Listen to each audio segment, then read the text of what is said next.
Right, it gives me great pleasure to introduce episode 154 of the SUSSEX by the Sea Fan Roundtable, full of fans from across the Southeast, the Prem and National League South. Wonderful people. We've all been on before, so just a quick intro. So we've got Mark from Sittingbourne. Good afternoon, evening, sir. Good evening, all. Good evening. Evening. We've got John Gale, Windy Gale from the lovely Hastings. Yeah. Yeah, that's it. Well, we're all speechless at Hastings. No words. Simon Stoddard, a contributor to our programme and a co-commentator as well on Hastings Radio. Hello, sir. Evening, gents. Hello there. Evening. You look so chuffed. It's not the last rights yet, Simon. Don't worry. We're going to. Our Sittingbourne friends are going to help us out there. The mighty Lardy boy himself, Rob of National League South Horsham. Hello, sir. Evening. You're right. Evening. Yeah. Well holidayed, I hope, sir. Yeah. Just Absolutely. back. Could tell that he's had a bit of sun. And of course, John from unfortunately relegated now, Canvey. Always a pleasure to have you on, sir. Good to be here, Chris. I'll speak you up. Yeah. Right then, boys. Well, we'll get cracking. Let's see how we should start this. Let's go straight to John. Now, obviously, it was fairly inevitable that this was going to happen, and it has done now. Sad times, obviously, for your side, but things could turn round. It could be a phoenix from the flames. Sometimes you got to hit bottom to then start going back up again. What's your take on we've already had the beginning of the season, obviously was a bit of a mess, but where do you think you're going from here? Down, Chris. What's the word around the club? It's as you touched on, and as I've touched on a couple of times this year when I've been on, we've known this has been coming. It still sucks, to be honest, to finally have that against our name. I'm trying not to let it get the better of me on Monday, but I still have the raging up about it. But yeah, I think I pulled up a tweet the other day. I think it was May the 7th, so 11 months ago to the day since we employed Peter Taylor in a apparently stunning move to try and turn the fortunes of our club around. And lo and behold, 11 months later, we are relegated on Easter, and probably one of the worst Canvey sides I've ever seen. It's not good, mate, but the inevitable, as you say, has come to pass.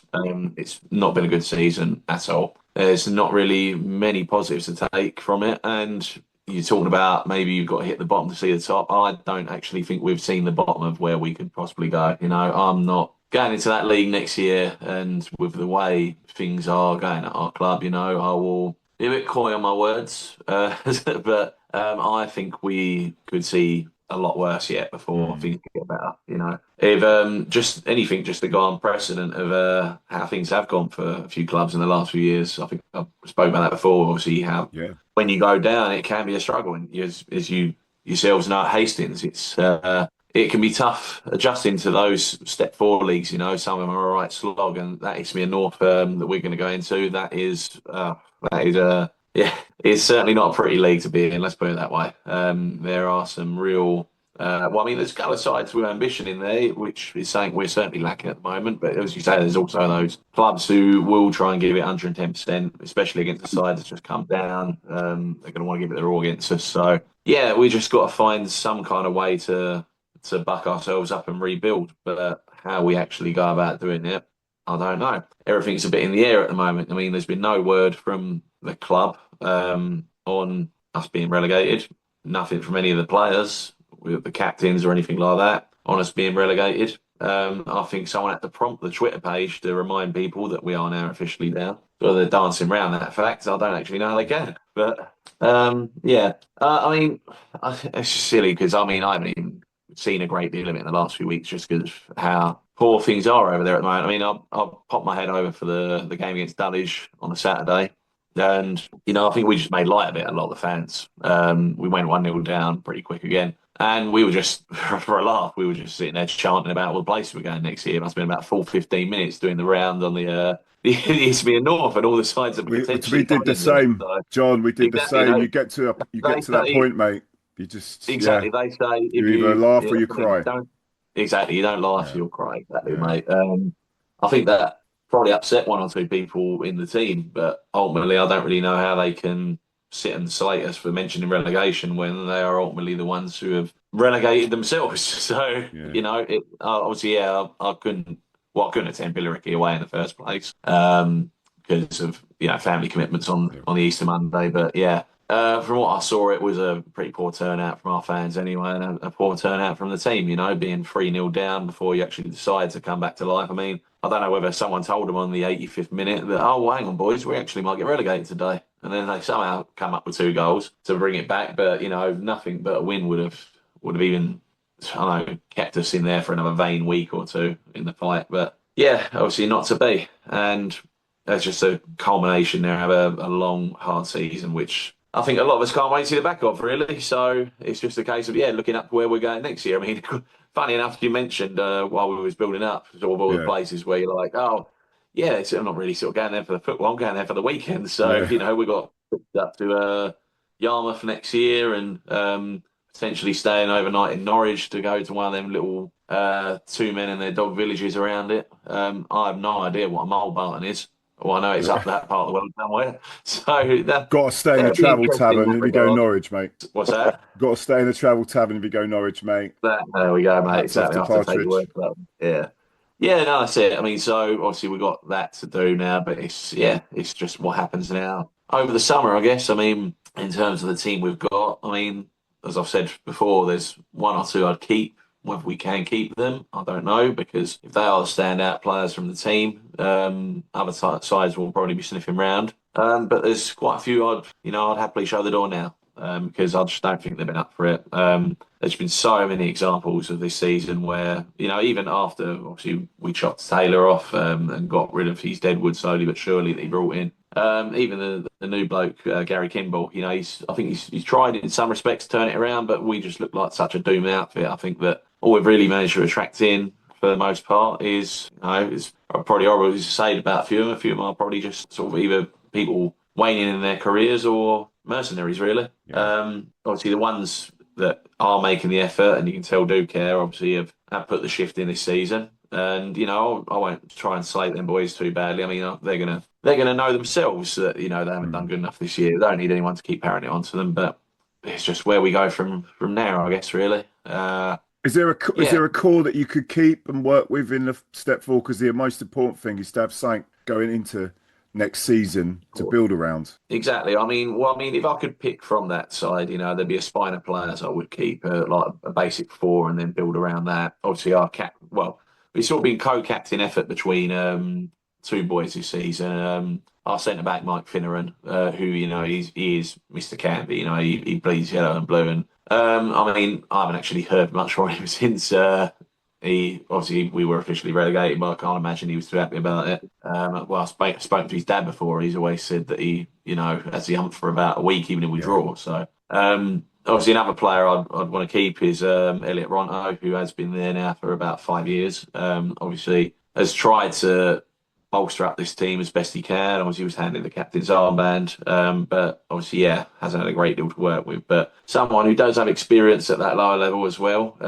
So I'd keep hold of him. And then out the three of the new boys that we brought in from the start of the season, the only ones who kind of really impressed me, I'll be honest, are we've got a big centre back called Kendai Dariri, but I think it'll be very hard to keep hold of him. He's probably been our player of the season, so someone will come in and sniffing for him. You've got another boy, Matas Scarno, who's a left wing back, good player, sort of good on the assist, essentially, can cut him well. Working with an actually decent striker, which we certainly have lacked this season. He might be a better acquisition to have in the north. And then another boy in the midfield called Kobe Yaboa, who, for however he's technically skilled he might be or might not be, always puts a shift in, which is what we like to see at Canvey. So that would be my core of a team to build around next year. But, how we actually do with keeping them players, I mean, whether the manager even stays. Yeah, I was going to say, is he going to... It all remains to be seen. It's all very much up in the air, I mean, you hear little whispers and rumours and whatnot about what's going on, but no one actually knows what to really believe in. We get no real official communication from the club. As I say, nothing's been officially acknowledged from anyone at the top or anyone in the squad about us going down. So, yeah, it's just seeing out these last 3 games now, trying to just play for some sort of pride. And, yeah, going again next year. We've got an idea of where it's going to take us. A lot of villages across Norfolk and Thames entering. But, yeah, where the actual season itself goes, I don't know. I mean, if I were to make, I don't know, obviously a very, very premature prediction on things, if we manage to buck our ideas up and get a half-decent team together, maybe up mid-table, if we continue to play as we are now, then yeah, we could be looking over the shoulders of our very own HASTINGS next year, whoever that might be in our league. Yeah, to see what where we go. But as I say, it's all a bit of a mystery until now. Until then. So yeah, I guess it's the only way you can sum up. It is what it is. Yeah. Well, sorry, Sam, John. Genuinely, mate. Honestly, because we've all been there. Maybe Rob from Horsham hasn't been there for a while, but particularly at Hastings, we've been there, mate, and we know how it can go sour. So it's just important that whoever's at your club, just is sensible and doesn't make anything panic decisions. Don't just throw the baby out of the bathwater. But yeah, we'll see, won't we? We'll see. We'll see. Yeah, right then. Thank you for that, John. Thought was going to get Terry, but she says she's dealing with a code brown. Dealing with a code brown at work. So that, as I know she's in healthcare, and I used to be in the healthcare profession. She won't be on today. Right. Right. Let's go Robbo from Horsham. Robbo, coming to a comfortable end of the season for your boys. Is it now 11 years that Dom's been at your 11 years yesterday, yeah. 11 years yesterday. Oh, obviously put something out. It's obviously been a very good 11 years. Yeah, can't really from Super Dom. Yeah. I'm waiting for the statue, with him with a baby and a AK-47 in his hands, one of those statues. I imagine if it is a statue, it'd be the Sussex Senior Cup final the first time Oh, round. don't talk to me about the Hang on. PTSD coming back now. But obviously, talk.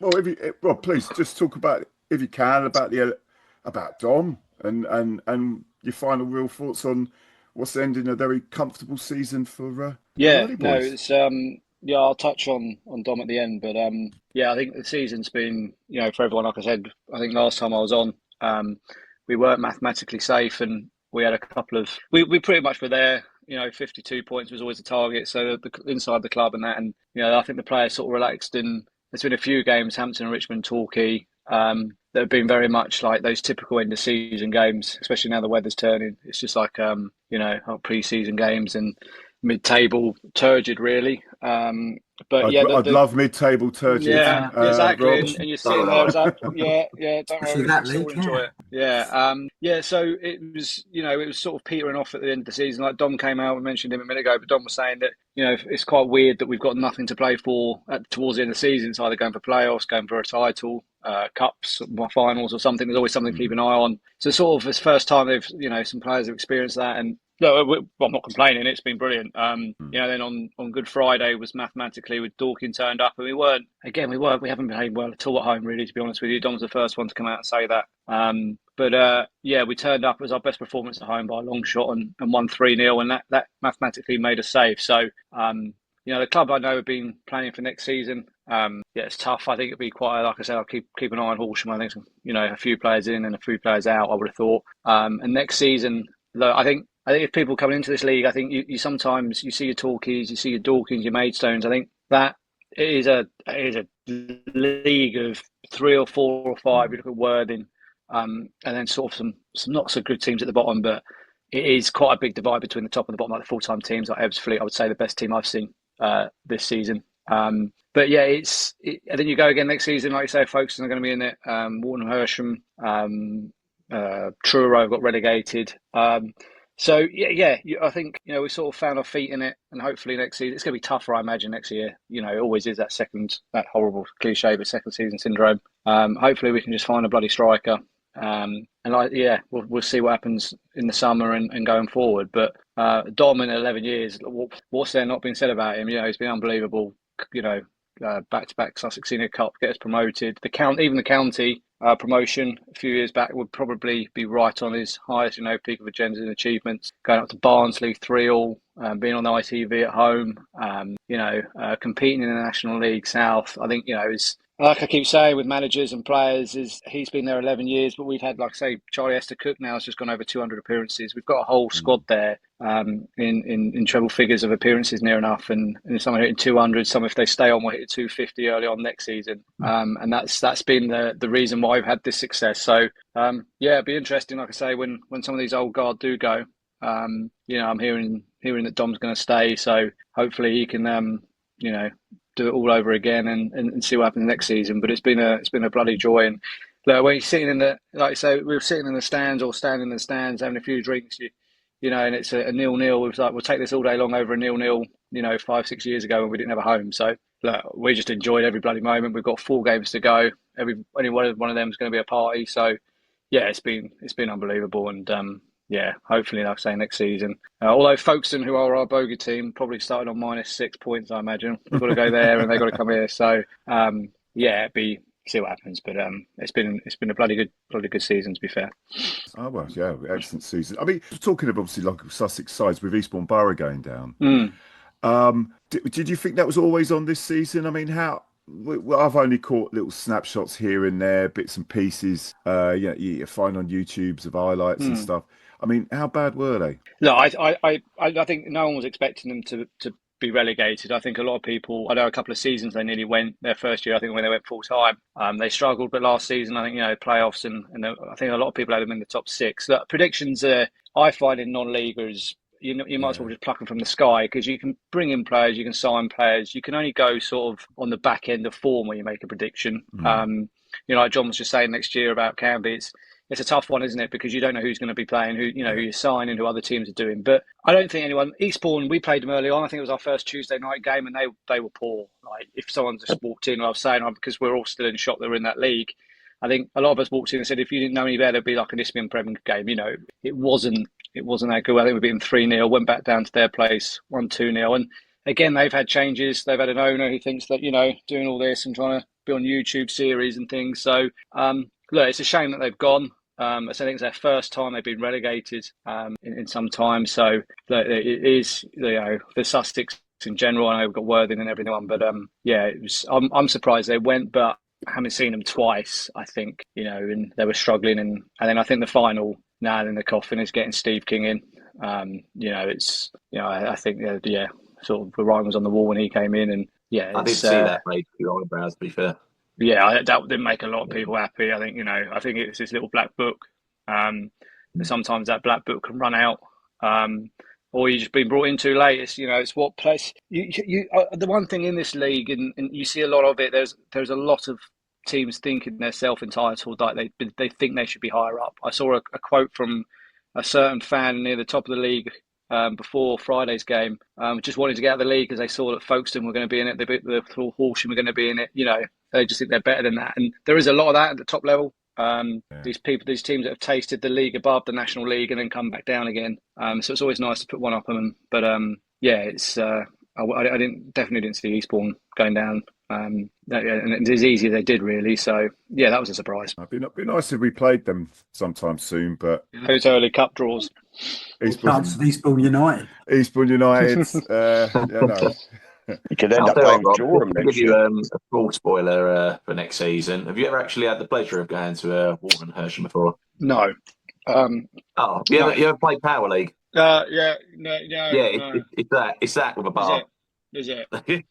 Yeah, so I know their story is the young teenage, the university students, isn't it, that brought it with their student loan, isn't it? It is, yeah. I think they were the youngest football owners in English football history at one point, weren't they? And to be fair, you can't deny their rise has been good. Going from step 6 up to step 2 now, that is very impressive. But the stadium could do with just a touch more character to it. But I'd take playing on a Power League at the moment if that meant I was in the National South next year. So Talking of teams bouncing up and down, what with the hashtag stuff, what's the latest on that? Are they going down 1 league or 2? No, well, I don't know. It's meant to be 1. I think the key, obviously they say the key reason behind it is money, financing. I think obviously that probably does play a factor, but their agreement next season for a ground share, I think they're being kicked out of Aveley. They're going to be ground sharing a club called Redbridge, so sod's law, they will be in our league again. That ground, as I say, well, it's not a bad little setup over there. It's not step-free sufficient, so it would obviously probably been a big outlay to upgrade the infrastructure to keep them at that level. So I think that probably has come into factor as well. But to be honest, if it is monetary issues, mostly in terms of playing budget, I can kind of understand that, because some of what's been touted around in the Isthmian Premier this year has been astronomical, really. So even for a club that's, had a few good sponsors like themselves, they're not exactly putting much through the gate and ground sharing all the time as well. I can imagine it probably takes a heavy toll on what they are looking to achieve. People always say as well, but it may be a case of they're just trying to appease, obviously their main market isn't so much who they get through the gate, it's who they get in subscribers, isn't it? Working by that metric. So watching a team that's not been exactly doing very well, they might well have thought, okay, well, if we can recoup our finances and recoup a few subscribers, smacking the likes of, Takeley and Great Waker in the world, then maybe they looked at it in that regard. But I suppose only they know for sure. I'm sure if they were sitting 6th or 7th, they wouldn't have asked for voluntary relegation. I think, down the bottom as well. I think. Do you know what I mean? It's I thought they found the ground though as well, haven't they? Aren't they buying one? Or obviously it's not a ground of their own. It's another ground share, isn't it? That is at Redbridge, which is based in Barkingside, but from the outskirts of London. So it might be a little bit easier for people to commute to. I know obviously Aveley, unless you drive, it's a bit of a ball ache to get to. This, I think, is right next to a tube station, so it's all very well connected in terms of at least public transport anyway. But I suppose, even now, they're still, I think, the crowd of the least amount of numbers through the gate each week. I guess it's what can, unless you're some kind of aspiring vlogger of some kind, what actually really attracts you to hashtag United? But maybe that's a question they've got to answer themselves. We lost our vlogger, didn't we? Who was it? Was it Aaron? I can't remember his name now. But I used to get on. Who was the hashtag? Aaron. Which one? Aaron, that was it. Yeah, Aaron. Yeah, and then he went Concord. Is he still at Concord? Rangers now, so he is. The feud reignites, mate. Next season. You know what? I think he fired the first shot the other day, because obviously when our media team was finally prompted into admitting we were relegated, he was straight underneath with a little waving emoji. Nice. Welcome back to football hell. Cheers, mate. See you next season. It was welcome back to that football smell. Smell what the Isthmian North took. Well, anyway, thank you for that. Right, shall we? We're going to save Hastings for last. You can listen to some misery at the end, lads. Mark, so I know you ain't been Sittingbourne. You've been to other games, but I was, as I said earlier, we were going to have one of the fellas on from non-league day. I love the fact that you're a ground hopper. If you're not watching your Sittingbourne, who looked like fairly certain for playoffs, I'll say that. Don't want to jinx you. So tell us the games you went to. Was it the 3 games? Wasn't it? You've been to 4. Been to 4. You squeezed them in. Yeah, so we had a night away. We stayed down in Bath. And I use the Footballogy app to where we stay, so we'll find out lovely little places to go and visit up close to a motorway, and see places you'd never ever see. So we stayed down in Bath the night, which is good for the next day. But I went to Yate Town, which I never would have visited. Lovely little place. Funny enough, it was the game after there was a lot of crowd trouble. Sittingbourne influence, isn't it? Absolutely. It's in your genes, mate. It's in your genes. You're rubbing off on them. Now, we were just getting off subject just slightly. We were talking about non-league day and all the extra supporters it's bringing in. In talking to some of these people from other places you'd never normally go, excuse me, the ice cream van's going outside my door. That's just charming. I'll have a 99 flake, mate. You have a 99. Yeah. It seems to be attracting the undesirables that got nothing to do with. I've got something to talk about there, mate. We had that at Hastings on Monday, but go on, mate. Yeah, they were. Obviously, we rocked up on Tuesday at Yate, and they were telling me about Bristol City fans turning up because it was against Weymouth. I don't get it. I don't get it. We all love. I fell out of love with watching Gillingham all them years, and you get a few bits of trouble. So down to the non-league, we all know what it's about. You could have a drink, you could chat to people, no segregation. That's why we all like it. And I was going to go to Paul Town against Wimborne on Saturday, but I thought it's a local derby. No, I've got the wife with me. Yeah, we'd go somewhere else. Anyway, going back to subject, we had a great time watching Yate, and then we moved up to the Worcestershire-Gloucestershire border for 5 days. I had a choice of games. I went to see Malvern Town against, I can't remember who, but that is a beauty. I've seen 3 games, the last 3 games set in, when we talked about Croydon and Erith, what lovely little places they are. Malvern set up right on the Malvern Hills behind it. I mean, lovely. We got a lovely welcome once they realised we were Kent, because I'd put on, we were going to come and have a visit. The chairman giving us the guided tour and meet all the players of the ground. And what a lovely touch, only in non-league. What was that? That was non-league day you did that then? That was non-league day at Malvern, had a lovely time up there. We come back for a few days, and then we headed down to the Dorset-Wiltshire border again. Went and see Warminster Town against Sturminster United. This is step 6. Did programmes. The attendance was the 224. They love their football. Yeah, it's the Western League. Yeah. Lovely people. I got you get cups of tea in a mug for £1.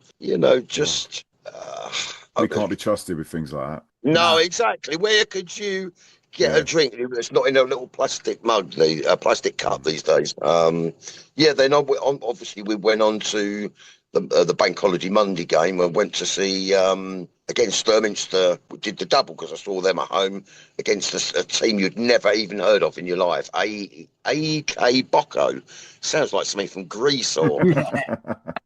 But it's the backdrop. It was a vineyard behind it. Just sitting there. I spent half the game looking at the vineyards. Give us a bottle of wine, Just a lovely, lovely place. But what that's done for me now, we're Sittingbourne in the push for the playoffs. You're going week in, week out. We all love our team, but sometimes it becomes a drag. I go to game upon game. All right. Yeah. Well, it's for you, yeah. Oh, really?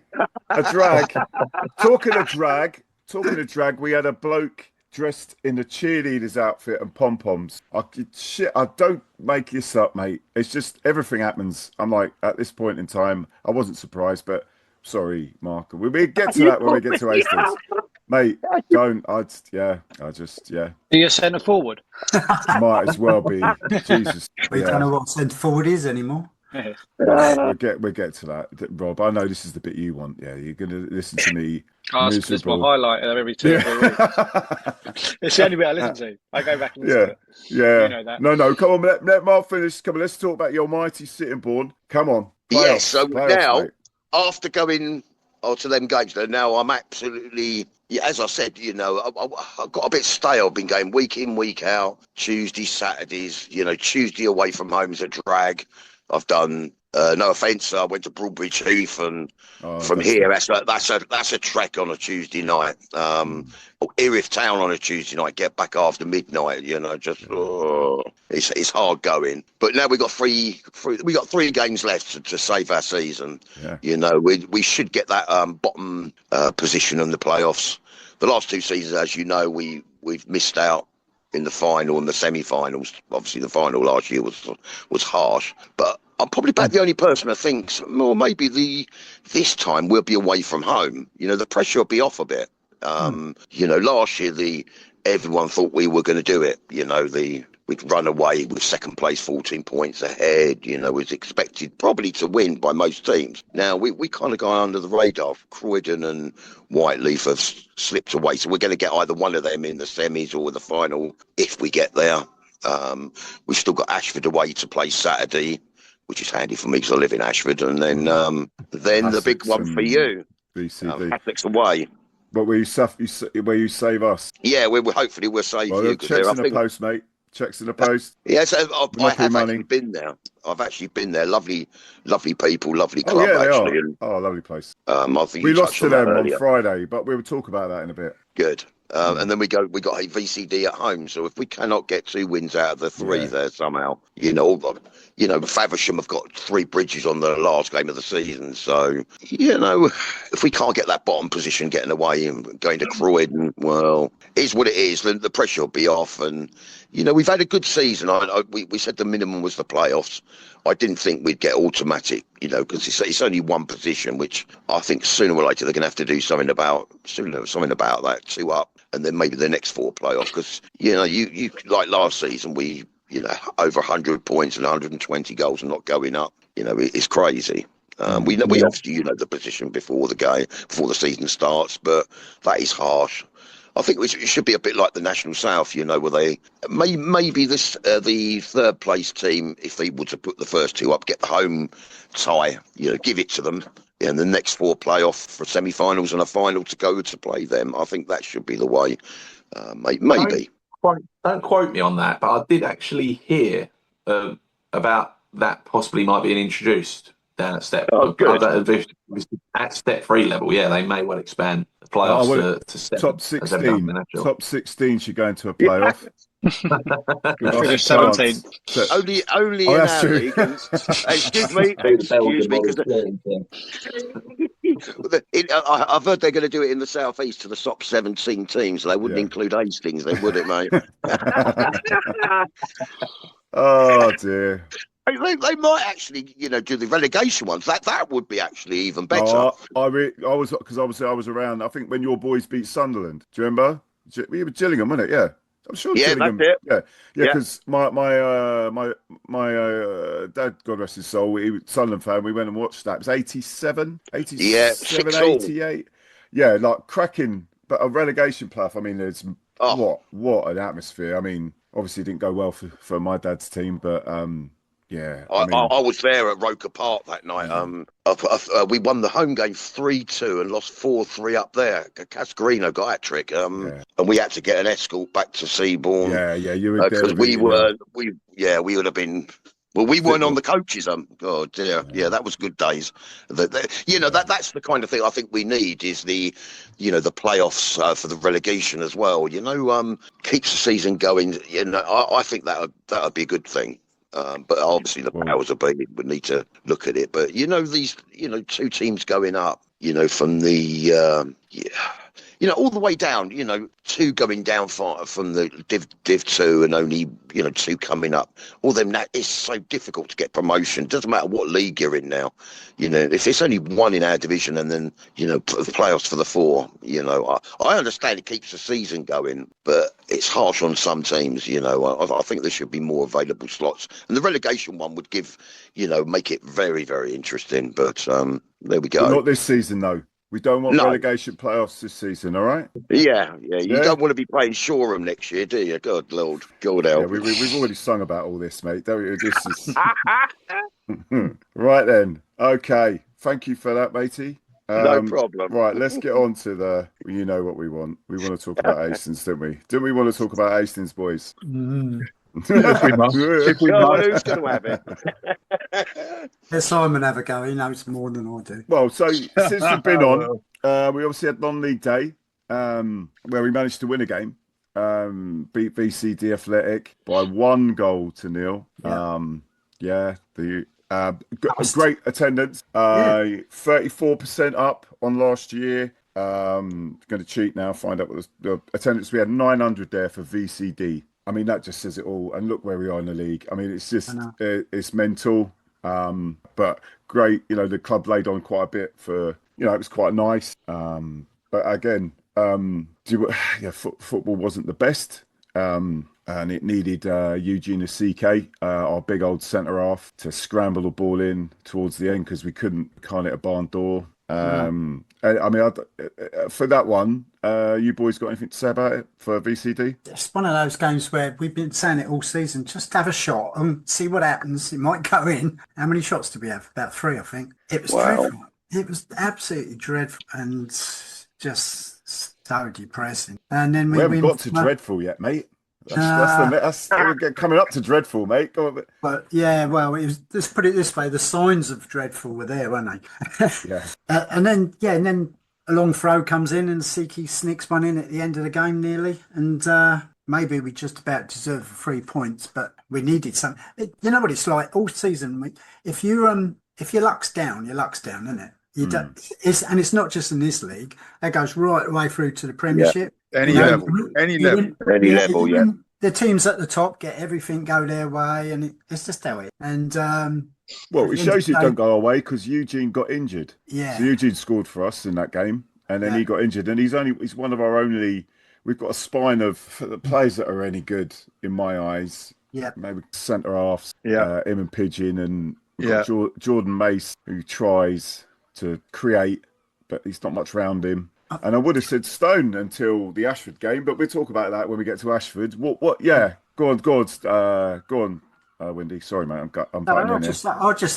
especially doing the commentary with Tom. How Tom keeps any sort of positive in his commentary, I don't know. It's you can't help but sometimes swear. You shouldn't be doing it on commentary. Honestly, I'm the biggest. His hair's looking positive. I'm the biggest contributor to the. How big is his hair getting? Yeah, I know, but remember Young Frankenstein? Anyone seen that film? Yeah. After the Ashford game, he's come down and his hair's like the bloke. Yeah. I think it's where he's pulling it out. Yeah. But it was, I mean, you try to keep it biased as well in your commentary, but at the end of the day, you find yourself almost cheering on the other team because sometimes the football's much better, and you just, I don't know. And then you're looking to see some sort of response from a touch line and nothing happens. And you just think, why? It's a real malaise there, isn't there? That is, yeah. And then on to the next game, which I wasn't at.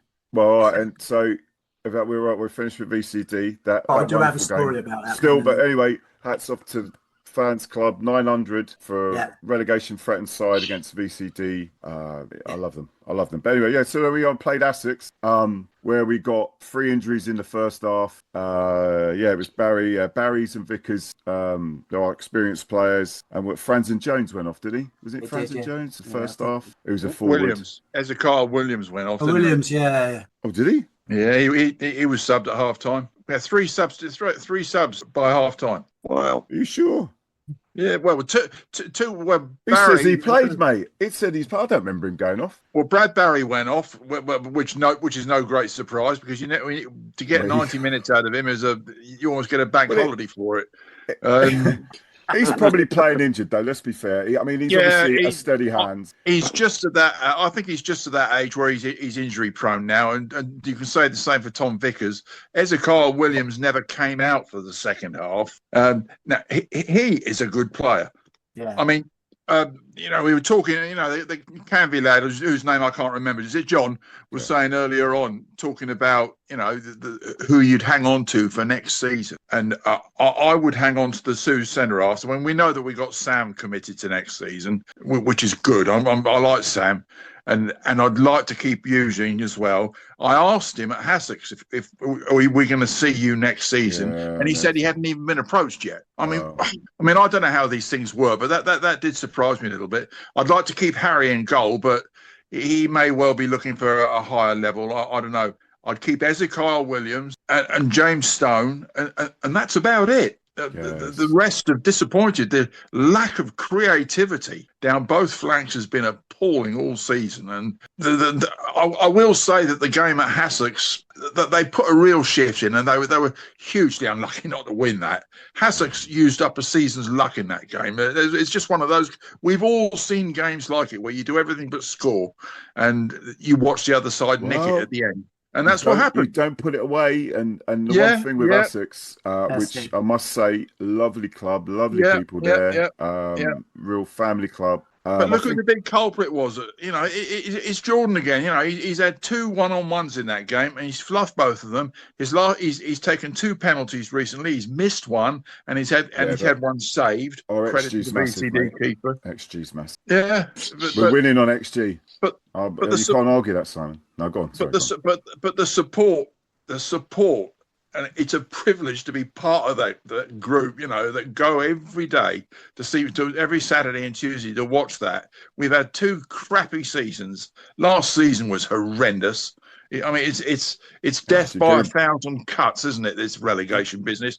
And here we are going through the same shit this season. It's bloody awful. It really is. And total contrast, I mean, I can see the Horsham lad grinning away. Yeah. There you see the benefit of sticking with the same manager and giving him a go at it. And he's been there 11 years. That's after about 11 minutes at Hastings, where he fell out with the owner. He goes to Horsham, and look what he's achieved there. And they've been without a ground. They've been down to the county league. We've got all that shit to come. If you think about it, I mean, the stadium's a mess. We're living on borrowed time with our main stand. There's this downgrading season by season of what you can cram into it.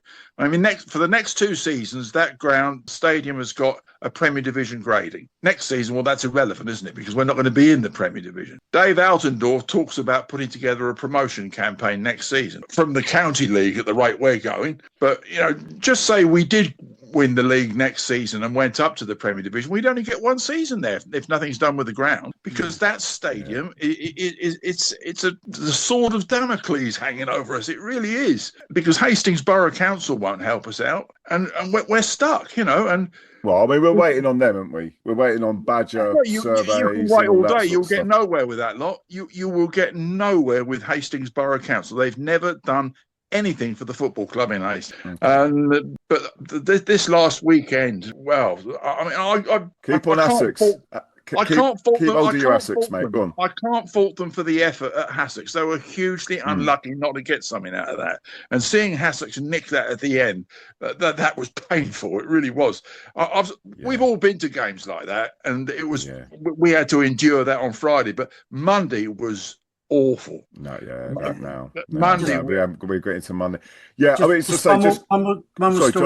one more story about HASTINGS. So I was listening to the commentary, and Tom was on a stand up on scaffolding in the wind, and you could hardly hear the commentary. But he wasn't alone. There was I think he had Steph with him, goalkeeper coach, and some other guy. And the other guy, I think his name was Mick from HASTINGS. He's IBB10. That's it. Podcast lot. Yeah, he's a good bloke. They dropped in that we've had nearly 60 players, and his reply was just fantastic. It was 60 players. How can 60 players? He went on for about 5 minutes about 60 players that we've. Are you sure 60 players? How do you expect to do any good with 60 players? It's okay. Let them all play at once. Yeah. The only answer. Yeah. But just getting quickly back to HASTINGS. Yeah, so you just with them, I'll be honest, I could see it. I just knew, we weren't scoring. It was one of those games. They get a pen, put it away. I mean, the one thing I'll give HASTINGS is they 150%. They not much skill. I know they might not want to hear that, but I mean the level of step forward, particularly in the zone that we're in, maybe not in the zone that Sittingbourne are in. But in the zone we're in, it's just so dire. It really is poor. And I don't know that's lack of confidence or that these players are just poor, that we get suckered into that real county level, no pressure, giving the ball back to people. You watch it. You just watch players just give balls back to the opposition without any pressure on them. And you're like, Christ, I mean, thank God we're in this level, because if we were at the league above, we'd never even get a fucking point, let alone a goal. But yeah, so I mean, well done to HASTINGS. And if the reason why I'm still talking about them is that their setup, when you talk about setups, family club, it's set up that, even if they go down, you can see them bouncing back. That there's a togetherness there that it just does not exist at HASTINGS. And that will take time to build again. But yeah, anyway, that is that. Right, so we then move on to Ashford. So Ashford, they beat us. Was it a Boxing Day game? I'm trying to remember, was it or the 27th? Yeah, 1-0. Yeah. And that was a very disappointing, what I consider what a derby should be. or derbies of old, games we had against them of old, that, you know, we didn't always win them, but there was fight, there was battle. Unfortunately, I didn't see that on Monday. I saw a very poor side. I mean, I got to call people out on this one. I mean, like, obviously we've got Finney Chapman on the left. How many times does one man go offside in the sixth? In the space of 20 minutes? It was just, and the problem being is because we now got injuries. Obviously, we've got loads of players out at the back. Is we can't keep the ball up the pitch. It's coming straight back, and we're getting caught. So Chapman doesn't get hold of a ball. They quickly play it straight up, goal. Same as James Stone, who I thought had a poor game. I don't know if he's not fit but again, he should be holding the ball up. He loses the ball straight away. Down the other end of the pitch, goal. And to be honest, Ashford should have had, I thought, 5, really. I thought we were lucky. They started off sort of on the same footing as us, and because football was terrible first half, both sides. And then once they scored, they just got a little bit better, and we just got worse. And it didn't even feel like a derby. I mean, like, honestly, I felt I don't even think really Ashford played like derby. Really, I mean, the pitch isn't great, but there's one thing I wanted to point out. I can't remember who it was. One of our left back at the time, I can't remember who it was. He went off injured, and Sonny Colston came on, and he got injured. Right? It was obvious he got injured. He was laying down, he got injured, and the management team did nothing. They just stood there, didn't even talk about it, and he hobbled back on. Carried on for about 10 minutes and then had to go off. In the meantime, nobody warmed up. What's going on? Honestly, I just don't get it. I was screaming my head off from the commentary box. I had my younger kids there, and even my wife, who's picked up on this before, where she's come to the occasional game, and she'd be like, "Why is no one's talking to each other out there?" Yeah, I don't. Yeah, and that's the other thing. There's no one giving any urgency. Like Stone should have been absolutely bollocked for what, you know, and he should have been able to accept that, you know, like because you call people out when they're not doing their jobs properly. It doesn't mean you know it's the end of their career at Hastings or whatever. It's just you need to pull each other up. You're supposed to be part of a team, and it's just like fucking library. And we've not had a proper captain all season, have we? And Jordan May is captain. Why? Absolutely. So quiet. You can't have something. They did the same with Freddie Legg. But he's too nice and he's too quiet. You don't need someone. You need someone with a mouth. Sam or Eugene. Yeah, and we were spoilt with Sammy Adams and people like that over the years, weren't we? But I'd have Sam Pigeon as captain. Yeah, exactly. Sam Pigeon or Eugene. Now. We're just ranting at the camera. I just find it so frustrating that you can see these things. I feel your pain, mate. Other people can't, and you just, people that matter don't seem to see it, and you just think, well, why? Well, I mean, I've heard things about it possibly might be off, but I mean, that could be rumour, but I wouldn't be surprised. I'm not. At the end of the day, there's stuff that's off the pitch that we need sorting out, organising better. That's got nothing to relate it to the team on that pitch. A lot what John was saying in Canvey relates to what's going on with us. It's so quiet, around. You can't. There's no transparency within the club anymore. You can't know what's going on. Rumours get made, and then that's when it all goes wrong. A few years back, we're not going that far back, 4 or 5 years. You had regular updates, what was going on around the club. Who's injured, who's not injured, who's gone, who's not gone. No, there weren't so many rumours, so things were a little bit more settled. And now look, nothing. Well, I mean, it's a culmination of a lot of things, though, isn't it? I mean, all right, bits of gossip here and there, etc. But like at the end of the day, the players ain't good enough. They're just like we struggle to beat poor sides. That just needs to change, and you can't sit there boo face and blame the pitch. No, that's another thing. That pitch is still 100% better than it was 10 years ago. 15. Well, I don't know. Stoney told me. Stoney said that's the worst he's ever seen it. Yeah, but a long time before Stoney was around, it was It was a lot worse before Simon Rudkins came in. It was much worse than it was Saturday. Simon Stoddard would tell you that. It was like a mud field. It was like a desert, wasn't it, Si?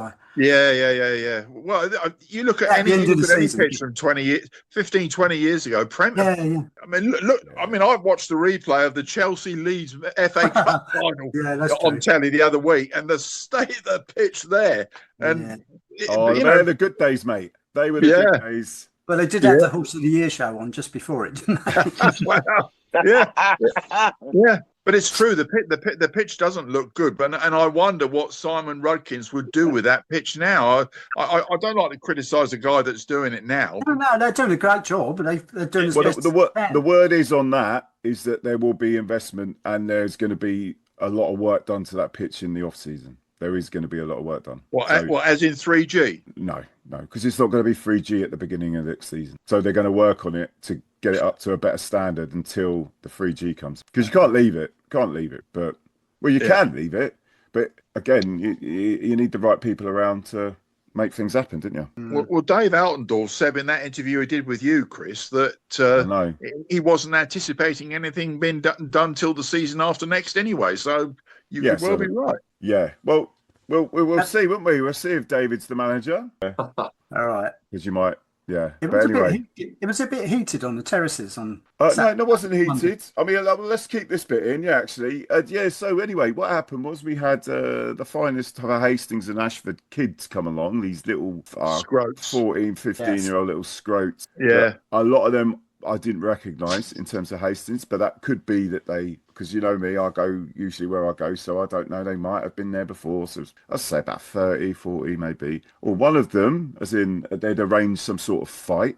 The club had, I think because it was a kids thing, like Snapchat or something that us old boys wouldn't use. They'd already arranged it, so they'd been able to collar the leaders of the two groups in terms of one of them had a bag of hammers and another one had a bag of knives. What? Are you joking, mate? Yeah. Hey. Blimey, I didn't know that. But luckily enough, the club managed to stop that. Absolute praise be to the club about that. Honestly, because I know people want to say, people want to say bad things, but we end up saying this, that, and the other about it. But that's I did see a few old Bill around at the end of the game. Yeah. And but I mean, I get it because obviously I work in the railway, and you get all these, you get these things coming through now. Loads of clubs like Worthing, Crawley. I was going to say, lots of other Good clubs. Friday seemed to be an absolute madness across pretty much non-league and the football league. All you kept seeing is just videos floating around on social media of some kind of scrap or trouble going on. Like you say, from the football league right down to like the Isthmian and the county leagues. That's quite an old lately, but it's completely unrelated to the football. It's never gone away. Completely unrelated to the football, though. Whereas I would say that the violence that used to happen back in the 80s could be started because of incidents during a game. To me, is just organised beforehand. They're not. These twats, half of them weren't even watching the game. So they weren't interested. And I obviously, I don't want to be around those people. I don't want them at my club at all whatsoever. I'm sure you all agree with that sentiment. Totally. But that's it. I think it's touched on earlier in this as well. You think non-league is normally such a good environment for, say, being able to be a bit more civil, have a chat with the other team's fans, and just enjoying the game. To have that drop into it. I mean, we've had it a couple of times at Canvey where you've had a few, say, non-regular faces, particularly youngsters, come in and just seem to want to be intent on spoiling it. I've never got the logic behind it myself. I just don't really see what they aim to get from it, apart from trying to look after 5 minutes and then ultimately making themselves and the club look bad. Well, as I say, I brought my younger two and my missus and that, and I don't want to be at a club like that. But the thing is, a lot of these kids, I think, know that it isn't as stewarded as hard. Like a lot of it is volunteer based in terms of the policing of a game. They're not going to get a clump from a copper straight away because it's generally just going to be volunteers. And so I feel really sorry for some of these clubs if these bellends start coming to games more regular. Do you know what some clubs are doing though, Chris? They're stopping under. I've been to a few that stop under 18s coming in, unless they're with an adult. Yeah, we do that. You do it as well. Well, we did it. We started it with not because of issues. So in the National League South, there's quite a lot of segregation, as you're probably aware. Yeah. Horsham, I think the first couple of games we did segregation because we knew we weren't too sure, like the bigger crowds. But there's a lot. Funny we just mentioned that because on Good Friday against Dorking, it was unsegregated, which raised a lot of people's eyebrows because obviously it's local and Mark White's always banging on the segregation drum because he's always like, it takes one idiot to, because I know all their games are segregated. It takes one idiot, and there was just under 3,000 in there. And there was no instances whatsoever. Look, if you're gonna, just because I'm Horsham, I'm gonna. It's not just because I'm saying it, but the Horsham fan base, there isn't.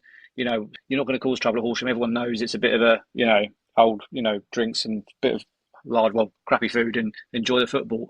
We don't have that fan base, but you do have it. Like we've been segregated, like Maidstone, Worthing, Eastbourne wasn't unsegregated on a Tuesday, but Slough, Salisbury's apparently quite bad, which we're going down to next week. But there is a lot of that. We brought it in for the Southend game, where it was if you're under 16, you couldn't come in unless you're with an adult, like a parent or and it was only one per one, so you couldn't have like one adult and bring 3 kids. It was only 1 on 1.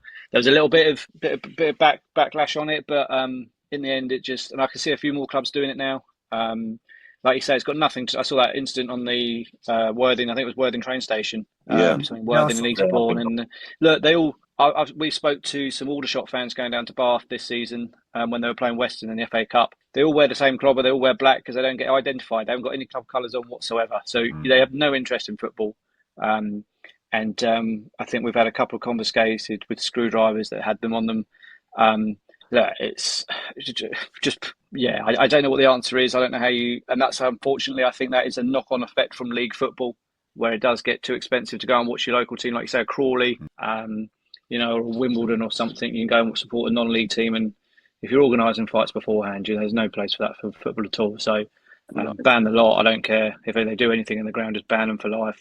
And a lot of these fans know they're banned from Worthing, for example, home games, but then they go to the away days and they just cause issues there. So let's hope it can stop. I think a few clubs are starting to pick up on like banning orders and putting it league wide, because I've seen a few statements come out from clubs in the National South, and I think it was the same at Dartford, Chatham at the weekend as well, where they had maybe possibly a list of names or IDs of certain. I don't know, with kids or adults, whoever was causing the issue, and not allowing them in. So I think they're essentially just find themselves banned from most grounds, which rightly they should be. If you're out to just cause brainless trouble, then ultimately, you play stupid games, you can win stupid prizes, don't you? Yeah. I mean, like that whole thing about the obviously under 16s coming in with an adult. I mean, so I could see the reason behind it, and I think we had a bit of pushback about it with us a few years back, because it was a real shame, really. We had like a sort of big group of youngsters who were coming over, and like I say, about 99% of them were good as gold. They just wanted to get behind the team. They absolutely loved it. But obviously, you just get 1 or 2 idiots who take it too far, or just they're not there to, behave themselves, just want to spoil it for everyone else. And then ultimately, it does end up spoiling it for a lot of them youngsters, because ultimately, if they just want to come over with their mates and just watch football, they can't do that. And it ultimately ends up hurting the club either way, because obviously, we're going to get the leverage of some kind of fine or something thrown against you for not being able to control your crowds, or you could ultimately end up turning away paying customers who just want to come watch the team. It just benefits no one, and it's a horrible situation to think of being in, particularly with just little sort of town orientated clubs like ours who just want to put on a bit of entertainment for people. I won't go as far as entertainment. Torture in our case. Exactly. Keep us in the ground at this point. Well, gang, I don't know really. We have to end it there. But obviously, it's just something that clubs are going to have to deal with, isn't it? And problem is with it all being volunteers and not much money about for that sort of stuff. It's very hard to police. So, we'll just see, won't we? Hopefully, these twats get bored and go off and beat each other up downtown centre. So, don't know what else to say to it really. Like you can do some, what the kids. I sound like a very old person now, but some of these kids, they ain't hearing you. You try and instill good stuff in, and they're not hearing you. Oh, cheers! I've got a cup of tea. Look at that. Yeah, where's mine? Where's Wendy's? I've only been here an hour. I'll tell you what. It's one funny thing I've noticed actually as we've been going on, particularly with your Hastings segment. whilst we all come on here for the chat and the banter, it's the first time I've been able to admire the cinematography on your podcast, Chris, because it seemed like as you were going more and more into the issues of Hastings, it was getting darker and darker in your room. If you did not notice, we all went dark. We all went dark. Dark thoughts, mate. I'm trying to save some money on the fuel. Yeah, this is. Something's going, boys. Ain't got to leave the lights on as long, thank God. Oh, yeah, but well, we've got Broadbridge Eve Saturday. The lovely Tim Reeves has organised a coach. I think we have over 50. Yeah, over 50. 55 maybe. We've got 55 on our coach going to Broadbridge Eve. I think Broadbridge Eve only managed to get about 130 a game. So we shall have fun, no matter the result, as we always do. With smiles on our faces, we shall salute as the good ship Hastings sinks. It's that iceberg. Yeah, okay, iceberg, mate. We've hit the iceberg. Yeah, I know. Yeah. You're at the bow, aren't you? On the bands, mate. I'm still on the band playing now. We're underwater. Yeah. No, hopefully get a point or two, and we thank our lucky stars we didn't get relegated, and then we bounce back. That's all we can, hopefully. But listen, all of you lot, lovely people. Take care. Good luck against your side you're playing Saturday. And I'll see you at the game, boys. Yeah. So see you, Mark. All the best, everyone. Windy, John, Simon, and Robbo from Horsham. Take care. Have a good one, everyone. Thanks, Chris. Cheers, mate. Guys. Cheers.